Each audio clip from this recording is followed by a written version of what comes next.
کچھ جائے گا نہ آئے گا. تو عزیزو مسئلہ یہی ہے کہ یہ کہتے تو ہیں کہ ہم وابستہ قرآن ہیں، مگر در واقع قرآن کو ابھی تک سمجھے ہی نہیں، قرآن کو سمجھے ہی نہیں. اب میں اگر آپ سے یہ سوال کروں کہ آپ بھی اسی عقیدے کے ماننے والے ہیں کہ مرنے والا مر جائے تو اس کے نامہ اعمال میں حسنات نہیں جا سکتے، تو کوئی بھی اسے مانے گا نہیں. ہمارا عقیدہ ہی یہ نہیں ہے. جب تک قیامت نہ آئے، یہ مہلت تو پروردگار نے ہمیں دی ہے کہ بھیجتے رہو، وہاں پہنچتا رہے گا. مگر عزیزو اسے کیا کروں؟ میں اس کا قائل ہوں کہ واقعی نامہ اعمال بند ہو گیا، مگر ایک شرط کے ساتھ کہ قرآن کریم میں ارشاد ہو رہا ہے کہ من عمل صالحا. توجہ کریں گے عزیزو، شاید یہ بات روزمرہ کی گفتگو میں نہ کی جاتی ہو. من عمل صالحا من ذکر او انثى فہو مومن. جس نے بھی نیک عمل کیا، چاہے وہ مرد ہو یا عورت ہو. اب وہ لوگ کہاں جو کہتے ہیں اسلام نے مرد اور عورت کے درمیان ڈسکریمنیشن کیا ہے؟ پروردگار تو کہتا ہے جو بھی نیک عمل کرے، شرط نہیں ہے کہ مردوں کے عمل زیادہ قبول ہو گئے اور عورتوں کے. جو بھی نیک عمل کرے، چاہے وہ مرد ہو یا عورت ہو، وہ مومن ہے. اور جب مومن ہوگا تو اس کا ثواب ہم یہ دیں گے، فَلَنَّحْيَيَنَّهُ حَيَاتًا طَيِّبَةً. ہم اسے پاکیزہ زندگی عطا کریں گے. یہ مرنے کے بعد کی بات ہے، تو پروردگار ہی نہیں کہتا ہم اسے پاکیزہ موت دیں گے، کہتا فَلَنَّحْيَيَنَّهُ حَيَاتًا طَيِّبَةً. ہم اسے پاکیزہ زندگی عطا کریں گے. مگر عزیزو شرط کیا ہے کہ جو عمل صالح کرے، چاہے وہ مرد ہو یا عورت ہو، تو جو عمل صالح کرے گا وہ مومن کہلائے گا. جو مومن ہوگا اسے پروردگار موت نہیں پاکیزہ زندگی عطا کرے گا. اب جو لوگ کہتے ہیں مرنے والا مر گیا، اب اس کے لیے کچھ کرنے کی کیا ضرورت ہے؟ اگر بے ایمان مرا ہے تو ہلاکت ہے، صاحب ایمان مرا ہے تو پاکیزہ زندگی کا مالک ہو گیا.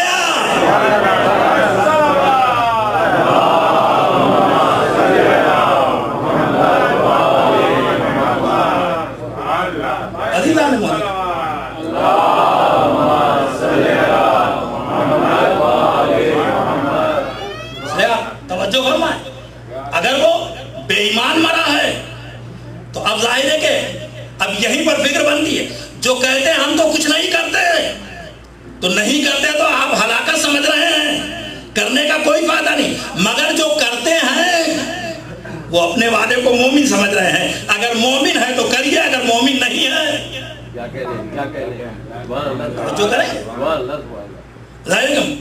لیکن یہ خطرہ ہے، موت بہرحال آئے گی، مرنا سب کو ہے، اور مرنے سے بچنا سب چاہتا ہے، کوئی آمادہ نہیں ہے. موت کے بڑے بڑے فلسفے بیان کیے گئے، شعروں میں بیان کیے گئے، نثر میں بیان کیے گئے، آیات قرآنی بھی ہے، احادیث بھی ہیں، بڑے بڑے فلسفیوں کے اقوال بھی ہیں. موت برحق ہے، کل نفس ذائقۃ الموت. مگر موت کہتے کسے ہیں؟ موت فنا ہو جانے کا نام نہیں ہے. موت ناپائیدار ہو جانے کا نام نہیں ہے. موت معدوم ہونے کا نام نہیں ہے. اب سوچو قرآن کیا کہہ رہا. آپ کم سے کم ایک دو شعر آپ کے سامنے پیش کر دوں شاعروں کے، اپنے اپنے نظریے پیش کرتے ہیں. پانی بدا یوں نہیں کہتے، مر کے ٹوٹا ہے کہیں سلسلہ قید حیات. فرق اتنا ہے کہ زنجیر بدل جاتی ہے. مگر میں شاعر کے خیال سے اختلاف کرتا ہوں. وہ کہتے ہوں گے کہ زنجیر بدل جاتی ہے. عزیزو اگر قید خانے کی زنجیر بدل جائے تو زنجیر بدلی، قیدی آزاد نہیں ہوا. اور حدیث معصوم یہ ہے کہ الدنیا سجن للمومن، دنیا مومن کے لیے قید خانہ ہے. تو قیدی کو آزادی تب ملتی ہے جب قید خانہ کھل جائے. تو وہ فانی ہے جو کہتے ہیں زنجیر بدلتی، ہم کہتے ہیں زنجیر کھل جاتی ہے، مومن اپنے مقام پر پہنچ جاتا ہے. یہ ایک فکر ہے. تو عزیزان محترم یاد رکھیں کہ جب تک انسان اپنے لیے جیے گا، آج دنیا میں یہی ہو رہا ہے. یہ اس قدر خود غرضی بڑھ گئی ہے، اس قدر لوگ اپنے علاوہ کسی کے بارے میں سوچتے ہی نہیں، اور یہی انسان کی تباہی کا سبب ہے. آج انسان جو بھی کام کرتا ہے اپنے لیے کرتا ہے. جیو اپنے لیے، بلکہ وہ جیو ٹی وی وہ بار بار آتا ہے، جیو زندگی کے لیے۔ عزیزان محترم، جس کو دیکھیے وہ کہتا ہے آپ پڑھ کیوں رہے ہیں؟ کہا زندگی کے لیے۔ آپ جاب کیوں کر رہے ہیں؟ زندگی کے لیے۔ آپ کام کیوں کر رہے ہیں؟ زندگی کے لیے۔ آپ ادیب کیوں بنے ہیں؟ زندگی کے لیے۔ آپ شاعر کیوں بنے ہیں؟ زندگی کے لیے۔ بازیرو جب تک زندہ رہنے کے لیے کوشش کرتے رہو گے مر جاؤ گے، بس جس دن مرنے کے لیے زندگی مانگو گے اس دن زندہ ہو جاؤ گے۔ یہ اسلامی فکر ہے عزیزو، اس لیے میں آپ کو یہاں تک لے کر آیا۔ اب آپ سوچیں، دنیا کا کوئی انسان ہے جو یہ سوچتا ہوگا کہ ہم تو زندہ ہیں مرنے کے لیے؟ کوئی سوچے گا؟ مگر اسے کیا کیا جائے؟ قرآن کہتا ہے اے میرے پیغمبر قل انا صلاتی و نسکی و محیایا و مماتی للہ رب العالمین۔ پیغمبر کہہ دیجئے کہ ہماری نماز، ہماری قربانیاں، ہماری زندگی، ہماری موت سب اللہ کے لیے ہے۔ تو پیغمبر زندہ ہیں مگر پروردگار کہہ رہا آپ کی موت بھی ہمارے لیے ہے، آپ کی زندگی بھی ہمارے، یعنی پیغمبر کی زندگی میں کوئی بھی ایک لمحہ ایسا نہیں ہے جو پیغمبر کے لیے ہو، سب اللہ کے لیے، حیات اللہ کے لیے، قربانیاں اللہ کے لیے، زندگی اللہ کے لیے، موت اللہ کے لیے۔ جب سب کچھ اللہ کے لیے تو ہر کام پیغمبر کا اللہ کے لیے۔ پیغمبر سو جائے تو اللہ کے لیے، پیغمبر سلا دے تو اللہ کے لیے، پیغمبر بیٹھے تو اللہ کے لیے، پیغمبر اٹھے تو اللہ کے لیے، پیغمبر جاگے تو اللہ کے لیے، پیغمبر جگائے تو اللہ کے لیے، پیغمبر اٹھے تو اللہ کے لیے، پیغمبر اٹھائے تو اللہ کے لیے۔ صلوات پڑھنے پر محمد والے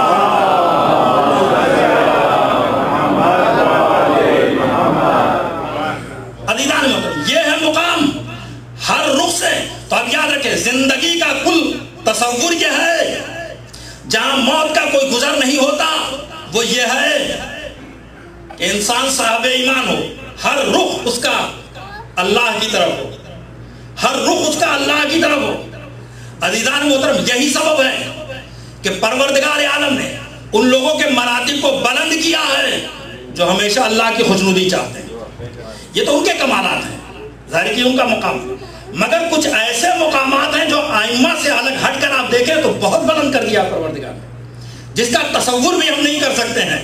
اس میں والدین کا مقام ہے، والدین کا مقام۔ ذرا سلسلے وار اس آیت کریمہ کو تو دیکھیں جس میں ارشاد ہوتا ہے وَقَضَىٰ رَبُّكَ أَلَّا تَعْبُدُوا إِلَّا إِيَّاهُ، تمہارے پروردگار کا یہ حکم ہے کہ اللہ کے علاوہ کسی اور کی عبادت نہ کرنا۔ وَبِالْوَالِدَيْنِ إِحْسَانًا، اور اپنے والدین کے ساتھ ہمیشہ احسان کرنا۔ اما یبلغن عندک الکبر، ان میں سے کوئی بوڑھا ہو جائے، او کلاہما، یا دونوں بوڑھے ہو جائیں، فلا تقل لہما اف ولا تنہرہما، اف نہ کرنا، جھڑکنا نہیں۔ اور کہتے کہتے پروردگار کہتا ان کے سامنے وقل لہما قولا کریما، ہمیشہ ان کے سامنے اچھی اچھی باتیں کرنا۔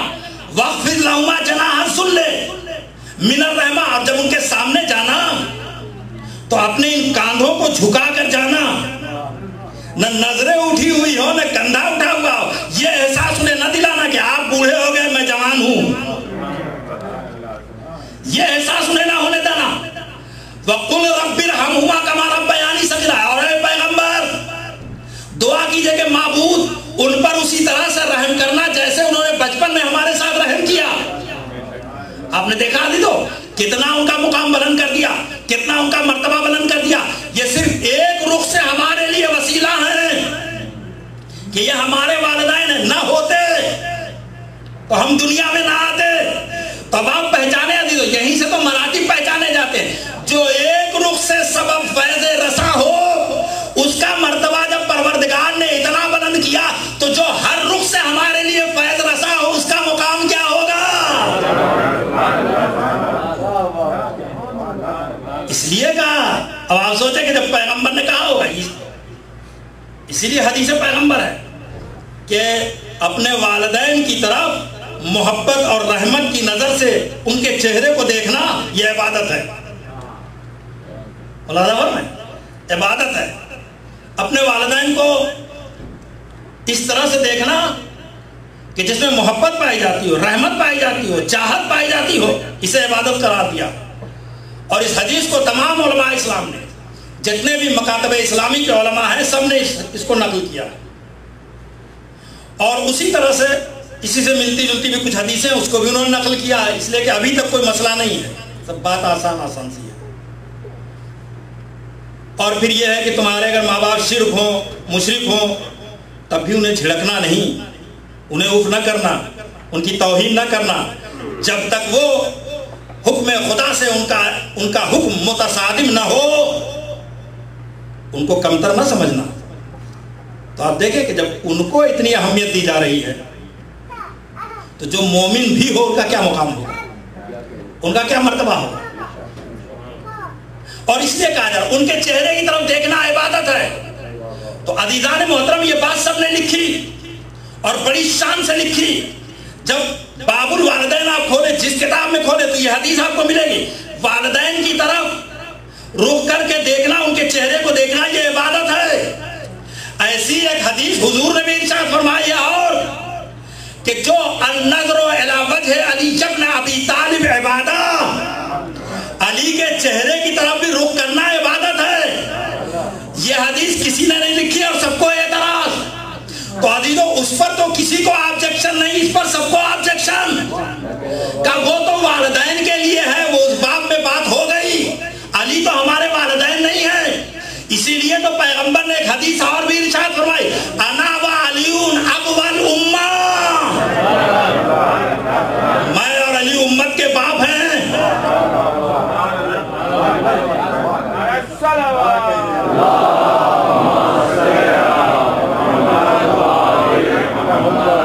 تو جو ایک رخ کے لیے صرف ایک رخ سے فیض رساں ہو، اس کا مرتبہ اتنا بلند، اور جو ہر رخ سے فیض رساں ہو اس کا مقام کیا ہوگا.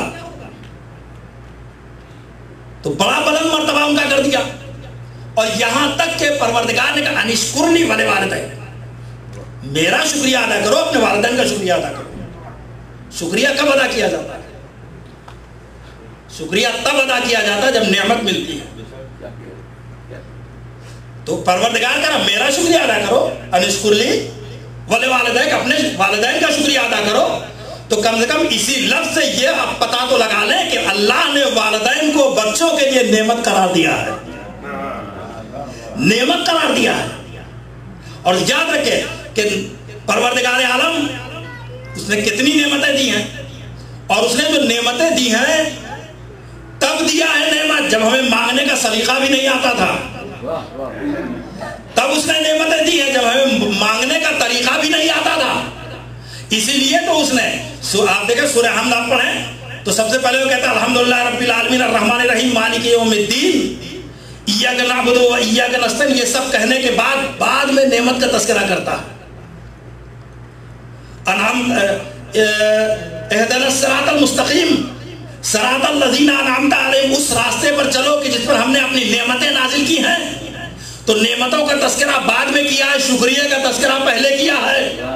معبود دستور دنیا یہ ہے کہ پہلے نعمت ملتی ہے تب شکریہ ادا کیا جاتا ہے. پروردگار تو پہلے شکریہ کی بات کرتا ہے، بعد میں نعمت کی بات کرتا ہے. کہ انسان یہ تیرا ناقص علم ہے، میں نے تو تجھے نعمتیں تب دی تھی جب تجھے مانگنے کا طریقہ بھی نہیں آتا تھا. پہلے ان نعمتوں کا شکریہ تو ادا کرتے، پھر بعد کی نعمتوں کا تذکرہ کیا جائے گا.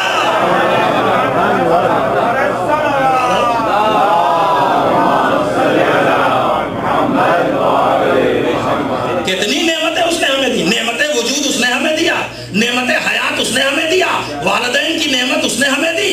ایک دو نعمت نہیں ہے، اس کی نعمتوں کا تو آپ کوئی اندازہ نہیں لگا سکتا.